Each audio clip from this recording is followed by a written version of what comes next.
தொடர்வது. அண்மையில எங்களோடு வாழ்ந்து கொண்டிருந்த பலர் இனத்துக்கும் சரி மொழிக்கும் சரி நிறைய விடயங்களை செய்திருக்கிறார்கள். அவர்களில் மறக்க முடியாதவர், உலகத்தமிழ் ஈழத்தமிழர்களால் மறக்க முடியாதவர் எதிர்கட்சி தலைவராக இருந்த அமர்லிங்கம் அவர்கள். அவர்களது மகன் பகீரதன் டாக்டர் அவர்கள் இன்று எங்களுக்கு உரையாற்ற வருகின்றார். அவரை அன்போடு அழைக்கின்றோம். எனது ஊரவர் என்று சொல்லிக் கொள்வதிலும் எனக்கு மகிழ்ச்சி அடைகிறேன். அவரை அன்போடு அழைத்துக் கொள்கிறேன். வணக்கம். இந்த நிகழ்வை மிக குறுகிய காலத்தில் ஏற்பாடு செய்திருந்த சகோதரர் திரு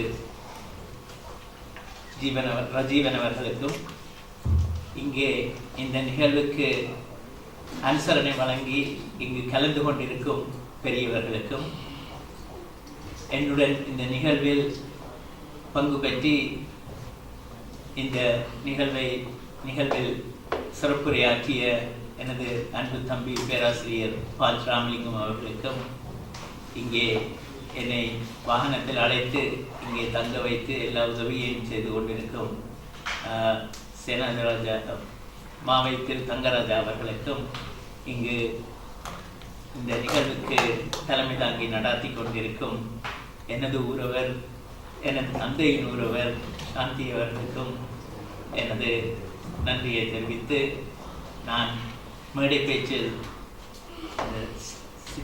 சித்திரமும் கைப்பழக்கம் செந்தமிழும் நாப்பழக்கம் என்று சொல்லுவார்கள். இங்கே இங்கிலாந்தில் இருந்து கொண்டு தமிழில் பேசுவது மிகவும் சிரமமான விடயம்.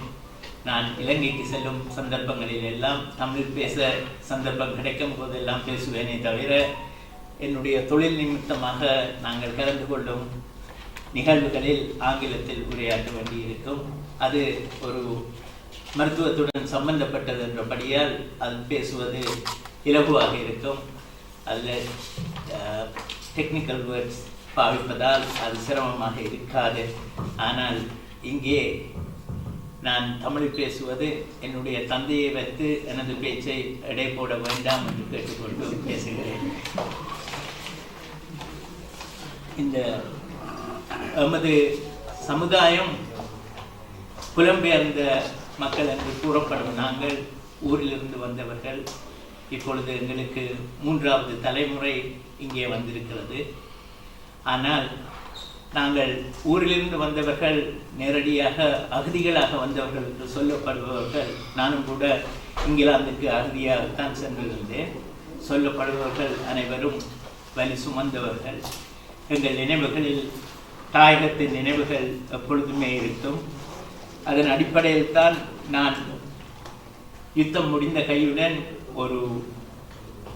ஒரு மனதிலே ஒரு போராட்டம், அரசியலுக்கு செல்வதா இல்லது ஏதாவது ஒரு வழியில் எங்கள் மக்களுக்கு ஏதாவது ஒரு வழியில் உதவி செய்வதா என்று. அப்பொழுது பலர், இலங்கையிலிருந்து பலர் என்னை அரசியலுக்கு அழைத்திருந்தார்கள். ஆனால் எமது நலன் விரும்பிகள், நான் ஏதாவது நன்றாக செய்ய வேண்டும் என்று விரும்பியவர்கள் என்னை அரசியலுக்கு செல்ல வேண்டாம், நீங்கள் வேறு வழியில் வேலை செய்யலாம் என்று கூறினார்கள். அதில் எனது துணைவியாரும் அடக்கம். மந்திரியாக செயல்படும் அவர் கூறியதை கேட்டு நான் அரசியலை தவிர்த்து இந்த ஏடு என்ற அமைப்பினூடாக அங்கே உள்ள மாணவர்களுக்கு கல்விக்கு உதவி செய்வதை தொடங்கினேன். தோழர் நண்பர் திரு பால் ராமலிங்கம் அவர்கள் குறிப்பிட்டது போல, அவர் அந்த நேரத்தில் இருந்தால் அந்த நிகழ்வு மிகவும் சிறப்பாக நடைபெற்றது. ஆரம்ப நிகழ்வு. இப்பொழுது 17 வருடங்களாக நாங்கள் இந்த பயணத்தில் தொடர்ந்து கொண்டிருக்கிறோம். ஈழத்தமிழினமும் புலம்பெயர் சமூகமும் 1983 இனக்கலவரத்தை தொடர்ந்து இலங்கையிலிருந்து பகுதியாக காலத்திற்கு காலம் கூட்டம் கூட்டமாகவும் தனித்தனி மனிதர்களாகவும் தமிழ் மக்கள் தமது தாயகத்தை விட்டு வெளியேறியுள்ளனர். ஆரம்பத்தில் வெளிநாடுகளுக்கு, நான் இதை குறிப்பிடுவதை இங்கிலாந்தை அடிப்படையாக வைத்து குறிப்பிடுகிறேன், ஜெர்மனி போன்ற நாடுகளுக்கு ஆரம்பத்தில் நமது மக்கள் வரவில்லை. ஆனால் இங்கிலாந்து போன்ற நாடுகளுக்கு மேற்கல்விக்காகவும் தனிப்பட்ட ரீதியில் தொழில் நிமித்தமாகவும் மிக குறைந்த அளவில் சென்றடைந்தனர். இலங்கையின் அரசால் அறிமுகப்படுத்தப்பட்ட தமிழர்களின் உயர்கல்வியை மட்டுப்படுத்திய தரப்படுத்தலும் ஓரளவு பொருளாதார வளமிருந்த குடும்பங்களிலிருந்து இளைஞர்கள் உயர்கல்வியை நாடி வெளிநாடு செல்வதற்கு ஒரு பிரதான காரணியாக அமைந்தது. இந்த எண்ணிக்கை எமது உரிமை போராட்டம் உத்வேகம் எடுத்த 70களின் பிற்பகுதியில் அதிகரித்தது. தமது குடும்ப இளைஞர்கள் அரச படைகளால் வேட்டையாடப்படுவதை தவிர்க்கவும், அவர்கள் வன்முறை போராட்டங்களில் ஈடுபடுவதை தவிர்க்கவும் பல நடுத்தர வர்க்க குடும்பங்கள் கூட கடன்பட்டு உத்தியோகபூர்வமாகவும் முகவர்களூடாகவும் தமது பிள்ளைகளை வெளிநாடுகளுக்கு அனுப்பினர். இந்த எண்ணிக்கையானது எமது போராட்டமானது உத்வேகம் எடுத்த காலங்களில் பல மடங்கு அதிகரித்தது. தொடர்ந்து இன்று வரை தொடர்கிறது. யாழ்ப்பாணத்திற்கு நீங்கள் சென்றால் எப்பொழுது வெளிநாடு செல்லலாம் என்று காத்து கொண்டிருக்கும் இளைய சமுதாயத்தை தான் நாங்கள் பெரும்பாலும் சந்திக்கக்கூடியதாக இருக்கிறது. அவர்களுக்கு என்னால் அறிவுரை கூற முடியாது. ஏனென்றால் நான் ஒரு வெளிநாட்டில் வாழ்ந்து கொண்டிருக்கிறேன். அங்கு போய் சொல்லும் பொழுது அவர்கள் சொல்வார்கள், நீங்கள் வசதியாக வாழ்கிறீர்கள், உங்களுக்கு எங்களுடைய கஷ்டங்கள் புரியாது, ஆனபடியால் நாங்கள் போவதை நீங்கள் தடுக்கக்கூடாது. அது ஒரு விதத்தில் உண்மையாக இருந்தாலும் கூட 10 பாராளுமன்ற உறுப்பினர்களை கொண்ட யாழ்ப்பாண வடமாகாணத்தில் இப்பொழுது 7 பாராளுமன்ற உறுப்பினர்கள், இன்னும் அது குறையக்கூடிய நிலைமைதான் இருக்கிறது. ஏனென்றால் நமது மக்களின் எண்ணிக்கை குறைந்து கொண்டு போகிறது. நான் அரசியல் பேசவில்லை. இப்பொழுது இலங்கையின் பொருளாதார நெருக்கடிகளை காரணம் காட்டி கூட எமது மக்கள் இலங்கையை விட்டு வெளியேறி கொண்டிருக்கிறார்கள். இப்படி வெளிநாடுகளை, இந்தியா உட்பட பல நாடுகளையும் சென்றடைந்த மக்கள் மொத்தத்தில் புலம்பெயர் தமிழர்கள் என்ற அடைமொழியிலும் அடங்கிவிடுகிறார்கள். ஆனால் இவர்களில் சிலர் தாங்கள் அகதி அந்தஸ்து கேட்காமல் படிப்பதற்காகவும் தொழில் செய்வதற்காகவும் வந்ததாக கூறிக்கொண்டு அங்கும் ஒரு வகுப்புவாதம், நாங்கள் உயர்ந்தவர்கள், நீங்கள் அகதிகளாக வந்தவர்கள் என்ற ஒரு மனப்பாங்கை ஏற்படுத்துவார்கள். ஆனால் 2ஆம் தலைமுறையில் இந்த வேறுபாடுகள் இல்லாமல் போய்கொண்டிருப்பது ஒரு நல்ல நிலைமையாகும். பொதுவாக மேற்குலக நாடுகளில் குடிபுகந்த தஞ்சமடைந்த புகலிடமான சென்றொரு குடிகளாக வாழ்ந்து கொண்டிருக்கும் அத்தனை மக்களும் பல நன்மைகளையும் தீமைகளையும் வெவ்வேறு வகைகளில் நாள்தோறும் முகம் கொடுத்த வண்ணமே உள்ளன. இங்கே எமது புலம்பெயர் ஈழத்தமிழர் அனுபவிக்கும் சில பல நன்மைகளையும் தீமைகளையும் எடுத்து நோக்கலாம். நான் ஒரு திருமண வீட்டுக்கு சென்றிருந்த பொழுது ஒரு அம்மையார் குறிப்பிட்டார், இது 10 வருடங்களுக்கு முன்னர் நடந்தது. அவர் குறிப்பிட்டார், எங்கள் நாட்டில் நடந்த யுத்தத்தில் நமது மக்கள் எல்லாரும் புலம்பெயர்ந்து விட்டார்கள். அது எப்படி அவர் விளக்கினார் என்று சொன்னால், ஒரு சுலகில் போட்டு பிடைக்கப்பட்ட ஒரு சமுதாயமாக நாங்கள் இருக்கிறோம். ஒரு உலகத்தின் பல்வேறு பகுதிகளிலும் நாங்கள் போய் சென்றடைந்து விட்டோம். அதான் சொல்லுவார் திரு பாஞ்ச் ராமலிங்கம் குறிப்பிட்டது போல, நாம் இல்லா நாடில்லை, நமக்கென்று ஒரு நாடில்லை என்பது இது நாங்கள் 70களில் சுவர்களில் எழுதிய வாசகங்கள். இப்பொழுதும் கூட அந்த நிலைமை தொடர்கிறது. இத்தனை லட்சம் இளைஞர்களை நாங்கள் பறிகொடுத்த பின்னரும் முதலாவதாக நாங்கள் நோக்கக்கூடியது எமது முதல் சந்ததியினரின் கடும் உழைப்பினால் அவர்கள் அடைந்த பொருளாதார ஸ்திரத்தன்மை. முதல் சந்ததியினர் திரைக்கடல் ஓடியும் திரவியும் தேடு என்ற கோட்பாட்டுக்கு அமைய 1 இல்லை 2 இல்லை, சில சமயங்களில் 3 வேலைகள் செய்தும் கூட இந்த நிலைமையை எய்தியுள்ளனர். அவர்கள் தாங்கள் சிரமப்பட்டாலும் பரவாயில்லை, தங்களுடைய அடுத்த சந்ததி வசதியாக இந்த நாடுகளில் வாழ வேண்டும் என்பதற்காக மிகவும் கஷ்டப்பட்டு உழைத்து தங்கள் குடும்பங்களை முன்னேற்றி இருக்கிறார்கள். பலவிதமான வேலைகளை எந்தவித தயக்கமும் இன்றி முன்னெடுத்த இந்த முதல் சந்ததியினர் அவர்களுடைய அயரா உழைப்பினால் அவர்கள் தமது அடுத்த சந்ததியை மட்டுமல்லாது நமது தாயக உறவுகளின் பொருளாதாரத்தை மேம்படுத்தியுள்ளனர். என்றுமே கல்விக்கு முக்கியத்துவம் வழங்கும் நமது இனம் இந்த சந்தர்ப்பத்தை பயன்படுத்தி தாய்நாட்டில் தமக்கு மறுக்கப்பட்ட உயர்கல்வியை எந்தவித சிரமமும் இல்லாமல் தமது திறமையை முதலீடாக்கி தங்கள் பிள்ளைகள் மேற்குலக நாடுகளில் அடைய வழி சமைத்தனர். இரண்டாவது சந்ததியில் உருவாகியுள்ள மருத்துவர்கள், பொருளியலாளர்கள், கணக்காளர்கள், பொருளாதார நிபுணர்கள், கணினித்துறை வல்லுநர்கள் என எண்ணற்ற துறைகளில் வெற்றி கொடியும் நாட்டியுள்ளார்கள். அதற்கு எமது முதல் சந்ததியினரின் தியாகமே உரமாக அமைந்தது. அடுத்ததாக நாம் எடுத்து நோக்க வேண்டியது எமது தாய்மொழியும் கலாச்சாரமும் ஆகும். இன்று தாய்நாட்டில் கலாச்சாரமானது எத்தனையோ மாற்றங்களை தன்னகத்தை ஏற்படுத்தி கொண்டுள்ளது. இதற்கு தொலைக்காட்சியும் 25 ஆண்டுகாலம் நடைபெற்ற யுத்தமும் பிரதான காரணங்களாக அமைகிறது. ஆனால் புலம்பெயர் சமூகத்தின் முதலாம் தலைமுறையானது பெரும்பாலும் தாயகத்திலிருந்து தாம் செல்லும் போது எந்த கலை கலாச்சாரத்தை தம்மகத்தை கொண்டிருந்தார்களோ அதையே இதே நாட்டிலும் பேணி கொண்டு வருகிறார்கள்.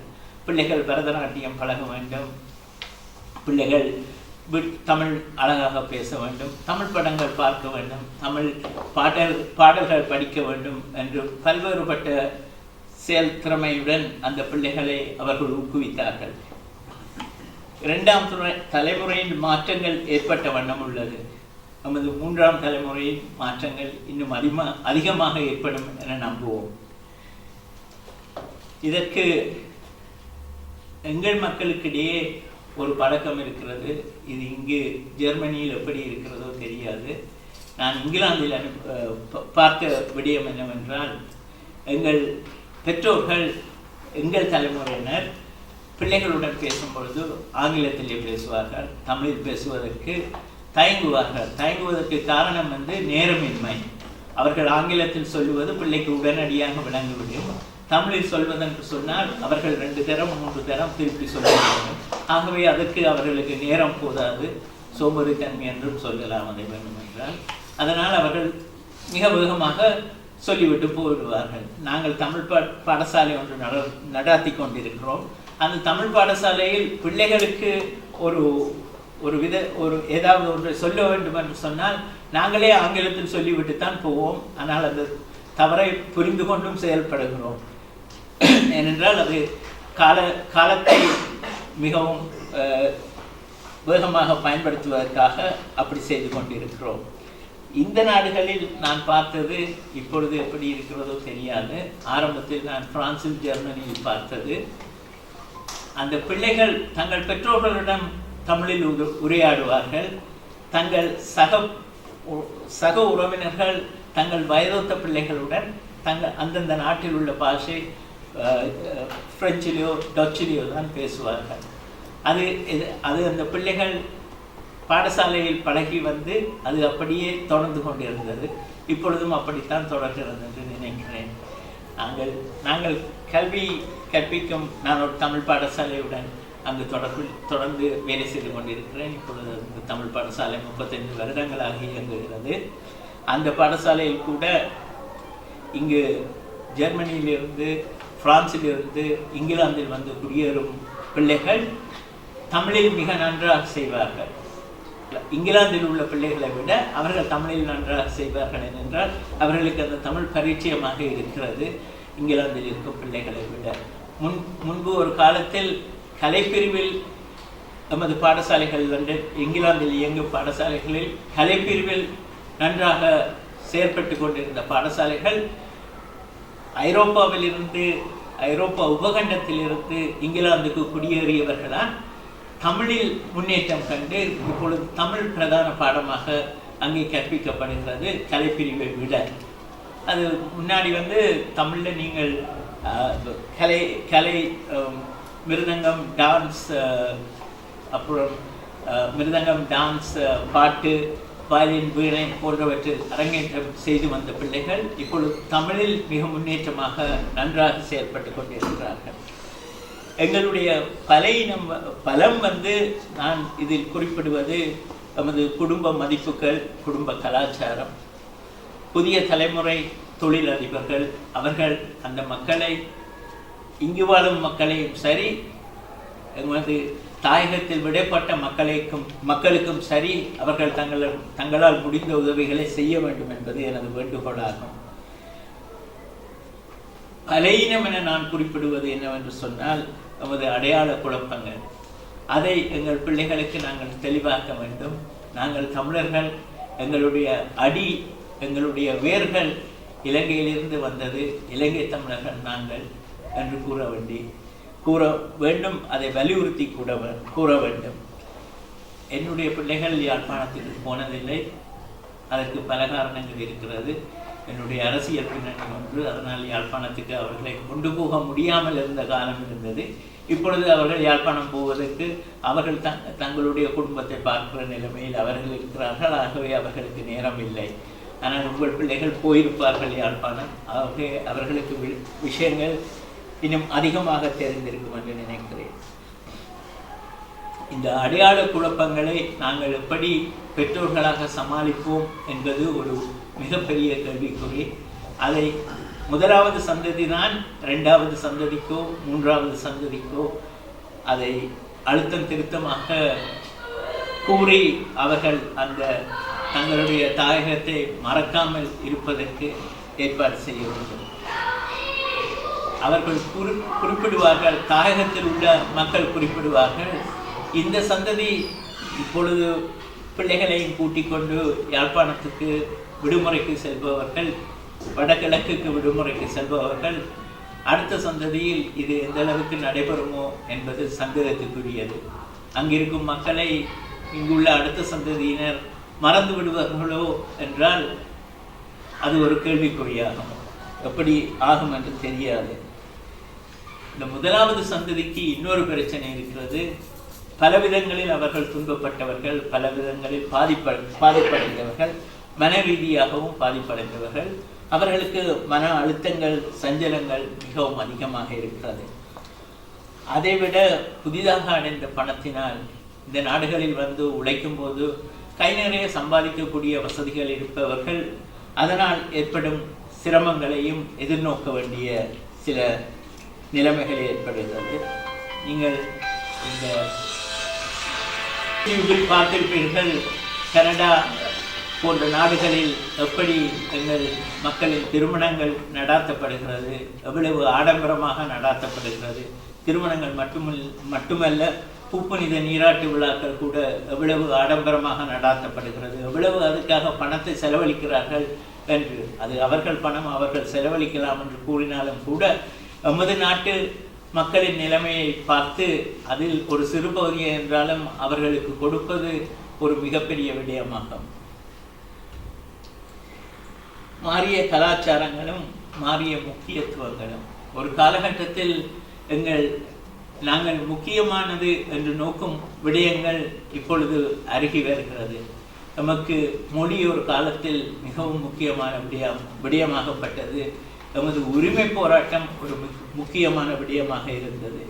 இப்பொழுது யாழ்ப்பாணத்தில் இருக்கும் இளைய சந்ததியினருக்கு எங்கள் உரிமை போராட்டத்தின் சரித்திரம் தெரியாது. எத்தனையோ 1000 இளைஞர்களை நாங்கள் மண்ணுக்குள் புதைத்தோம் என்பதும் தெரியாது. அவர்கள் எத்தனையோ விடயங்களை மறந்து தங்களுடைய வாழ்க்கையை பார்த்து கொண்டிருக்கிறார்கள். வித்தியாசமான ஆடம்பரங்களில் தங்கள் வாழ்க்கையை செலவு செய்கிறார்கள்.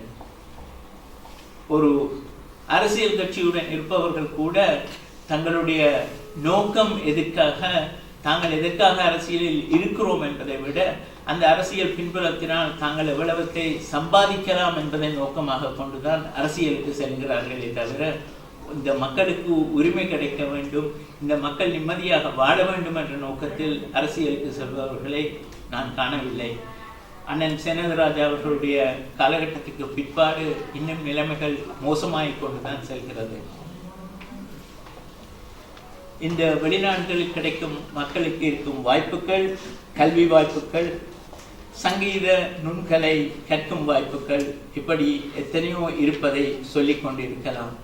அதைவிட வானமே இல்லையாக விரிந்திருக்கும் பல வாய்ப்புகள் அவர்களுக்கு இருக்கிறது. கலாச்சார ஒருங்கிணைப்புகள் இங்கே எப்படியோ தெரியாது. எனது மகன் உட்பட திருமணங்கள் வெவ்வேறு இன மக்களுடன் ஏற்படுத்தப்படுகிறது. திருமண பந்தங்கள் அது தவறு என்று சொல்ல முடியாது. ஏனென்றால் இங்கே வாழும் பிள்ளைகளுக்கு நாங்கள் இந்த நாட்டுக்கு வரும்பொழுது நாங்கள் வெள்ளை தோலை வித்தியாசமாக பார்க்கிறோம், கருப்பு தோலை வித்தியாசமாக பார்க்கிறோம். இங்கே வளரும் பிள்ளைகளுக்கு அந்த வித்தியாசம் கிடையாது. அவர்கள் ஒரு மனிதனை மனிதனாகத்தான் பார்க்கிறார்கள். அது ஒரு விதத்தில் நல்லது. ஏனென்றால் ஒரு வேற்றுமை இல்லாத ஒரு சமூகமாக வளர்வார்கள். ஆனால் இன்னொரு விதத்தில் அவர்கள் வெவ்வேறு இன மக்களுடன் கலப்புகளாக திருமண பந்தங்களில் இணைந்து கொள்கிறார்கள். அது இந்த விதத்தில் எமது இனத்தை பாதுகாக்குமோ, எமது அடையாளத்தை பாதுகாக்குமோ என்பது கேள்விக்குறியாகும். இது உங்கள் எல்லோருக்கும் முன்னால் நான் வைத்து செல்லும் கேள்வியாகவே இருக்கும் என்றவே இதற்கு எனக்கு விடை தெரியாது. இன்னும் ஒரு 10 வருடத்தில் உங்களுக்கே இதற்குரிய விடைகள் கிடைக்கப்பெறலாம். இதை விட நான் ஒரு அமைப்பாக ஏடு அமைப்பு association for the education and development of under privilege என்ற அமைப்புடன் வேலை செய்து கொண்டிருக்கிறேன். அதன் கோஆர்டினேட்டராக, இணைப்பாளராக இலங்கைக்கும் இங்கிலாந்திற்கும் உரிய இணைப்பாளராக நான் வேலை செய்து கொண்டிருக்கிறேன். ஒரு காணொளி கொண்டு வந்துள்ளேன். உங்களுக்கு அதில் ஈடுபாடு இருந்தால் நாங்கள் அங்கு செய்யும் வேலைகளை பற்றி நீங்கள் பார்த்து கொள்ளலாம். இந்த நிகழ்வுக்கு அனுசரணை வழங்கிய அத்தனை பேருக்கும் நன்றி தெரிவிப்பதுடன் எனக்கு இந்த சந்தர்ப்பத்தை ஏற்படுத்தி தந்த அனைவருக்கும் நன்றி தெரிவித்து விடைபெற்றுக் கொள்கிறேன். வணக்கம். லண்டனில் இருந்து இங்கு வந்து ஒரு சிறப்பான உரையை தந்திருக்கின்றீர்கள். சொன்னீர்கள் ஆங்கிலம் தான் வரும் என்று நன்றாக உங்களது தமிழ் வந்தது. ஏனென்றால் அது உங்களிடம் இருக்கின்றது. அது அழகாக இன்று புலப்பட்டதை மகிழ்ச்சியுடன் கூறிக்கொள்கிறேன். நினைக்கிறேன் ஒரு பெரிய ஒரு அமைப்பாக இதனை இப்பொழுது தொடர்ந்து நடத்தி கொண்டிருக்கின்றார்கள். மிக சிறப்புடன் இலங்கையில் ஈழத்தில் உதவி பெற்றுக் கொண்டிருக்கிறார்கள். அதன் பயனை அனுபவித்துக் கொண்டிருக்கின்றார்கள். இதற்காக ஒரு பாலமாக செயற்பட்டுக் கொண்டிருக்கின்றார் எங்கள் டாக்டர் பகீரதன் அவர்கள். அவருக்கு இந்த நேரத்தில் எங்களது அன்பான நன்றியினை தெரிவித்துக் கொள்கிறோம்.